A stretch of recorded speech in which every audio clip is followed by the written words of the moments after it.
Hello, Stephen Bedard here, and I wanted to take a few minutes to talk to you about why I think apologetics is important for pastors. I've felt that this is important for a long time, and I had been a pastor for quite a few years, and apologetics had actually emerged out of my pastoral ministry, and then I took 3 years off pastoral ministry and focused more on apologetics, and now I'm back pastoring.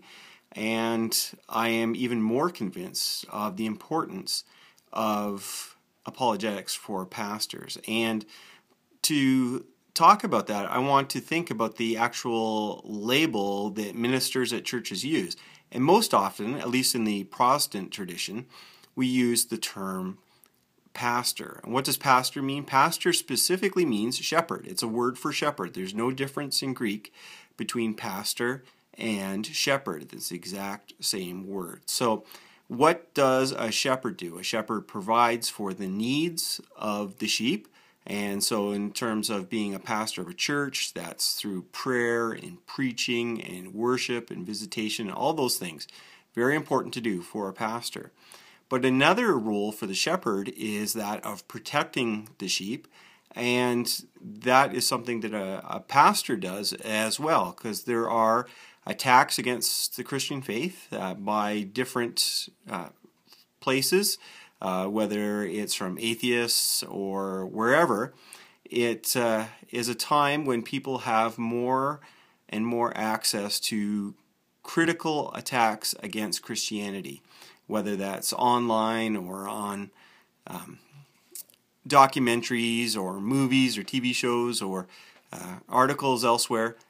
People are hearing things that are making them question whether Christianity is true. So I think there's a role for a pastor to be there to provide context and information about these attacks. Now, I want to spend a little bit more time about this because I blogged on this recently and had someone respond on their own blog accusing me of saying that people in our churches are just dumb sheep who can't think for themselves and need to be spoon-fed by the pastor. And that is not what I believe at all.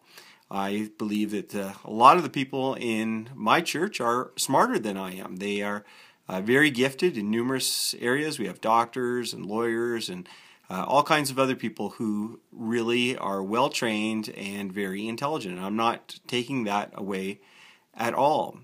But I would say that as a pastor, I actually have the opportunity and the freedom to study some things dealing with religion, whether it's looking at other religions, whether it's looking at philosophy or science or any other area connected with apologetics. I have the freedom to do that in ways that many people in the church don't have.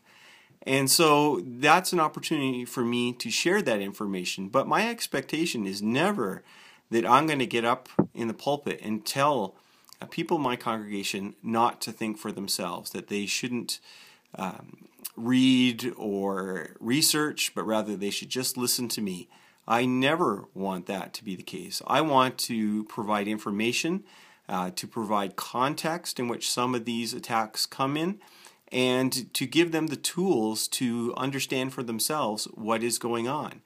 And so if someone in my congregation looks at something that I have pointed out to them and disagrees with what I say, that's fine. I think that's great. If people are coming to a different conclusion and are thinking for themselves, I am fine with that completely. I've never thought that people in my congregation are dumb sheep.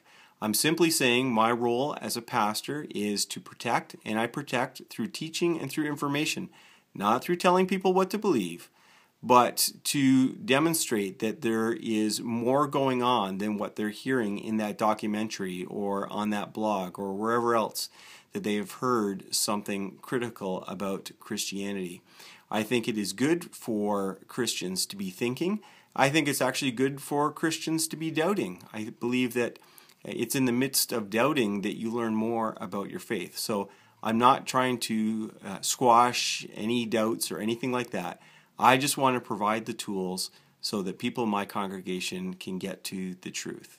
And so that's why I believe it's important for pastors to be involved in apologetics and to be prepared to teach their people, not just to tell them what to believe, but teach their people what is out there, where are the resources, and how do we investigate claims that are made against Christianity. Thanks for listening. I would really love it if you would come and visit my website at stephenjbedard.com or to subscribe to my podcast, which is at hopesreason.podbean.com. Thanks for listening, and God bless.